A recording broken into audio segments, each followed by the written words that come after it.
সংগঠন কিন্তু মূল দলের একটা শক্তি। আজকে স্বেচ্ছাসেবক দল সেটা প্রমাণ করেছে। এখানে রাজু কাকা নাই, ওনার সঙ্গে আমি দীর্ঘদিন ছিলাম, একসঙ্গে রাজনীতি করেছি, উনি আমার সভাপতি ছিলেন, উনি থাকলে অনেক ভালো লাগতো। আমি ধন্যবাদ জানাবো আমাদের বর্তমান প্রধানমন্ত্রী, যার নেতৃত্বে স্বৈরাচারের পতন ঘটেছে। আমি আরো ধন্যবাদ জানাবো আমাদের প্রয়াত দেশকে এবং খালেদা জিয়াকে, যার শক্তি বলে আজকে বাংলাদেশ এই অবস্থানে দাঁড়িয়েছে। শহীদ রাষ্ট্রপতি জিয়াউর রহমানকে শ্রদ্ধা করে স্মরণ করতে চাই। এখানে শহীদ ভাই ছিলেন, উনি নাই, ওনার নাম বলা উচিত। আজকের একটা সুন্দর মুহূর্তে আমি প্রথমেই ধন্যবাদ জানাবো স্বেচ্ছাসেবক দলকে, তারা সুন্দরভাবে একটা প্রোগ্রাম করেছে। দীর্ঘদিন বিরোধী দলের আন্দোলনে তাদের ভূমিকা অনস্বীকার্য। শেষ প্রান্তে আন্দোলনগুলিতে আমি সহ আমরা অনেকে নেতৃত্ব ছিলাম। আমি প্রত্যেকটা মানুষকে একবারে পুরোদমে চিনি, কারণ বাংলাদেশের এমন কোন আন্দোলন হাসিনার বিরুদ্ধে হয়েছে, ওই আন্দোলনে আমরা অংশগ্রহণ করি, বিশেষ করে আমি অংশগ্রহণ করিনি একটাও নেই। বালিয়াডাঙ্গি থেকে যখন দলে দলে লোক যাচ্ছিল, বিভিন্ন জায়গায় গাড়ি পাঠাতাম। আমার মনে আছে রক্তদের যেদিন 16টা গাড়ি আমরা রেডি করছিলাম, কিন্তু লোক পাওয়া যাচ্ছিল না। 8টা গাড়ি ফেরত গেছে, 8টাকে আমরা চুরি করে নিয়ে গেছিলাম। ঠাকুরগা বিভিন্ন জায়গায়, বগুড়া, এই দিনাজপুরের আন্দোলন সবগুলাতেই কিন্তু আমরা গিয়েছি। সেখানে আমি কারো নাম ধরে বলতে চাই না। যে অঙ্গ সংগঠনটি আজকে আছে, এই অঙ্গ সংগঠনের নেতৃবৃন্দ সবাই মামলার সঙ্গে জড়িত ছিল।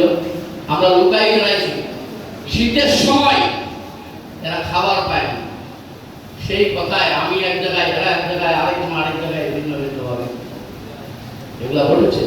তার মধ্যেও কিন্তু আন্দোলনে এই মানুষগুলির চেহারা দেখা গিয়েছে। আজকে আমাদের এমপি মহোদয় আছেন, এখানে অনেক মানুষের চেহারা আমি দেখছি, যারা 5ই আগস্টের পরে এসেছে। বিগত পার্লামেন্ট নির্বাচনে যাদের বাড়িতে 2 দিন আগে জামাতের প্রার্থীরা গিয়ে সরাসরি খাওয়া দাওয়া, এরকম খুব খারাপ লাগছে এই জিনিসগুলি। যাই হোক, এগুলা আমি বলতে চাই না। আমার কাছে একটা কথা আছে, সেটা হচ্ছে সাংগঠনিক যে শক্তিটা কোন অপশক্তির কাছে যাতে মাথা মতো না।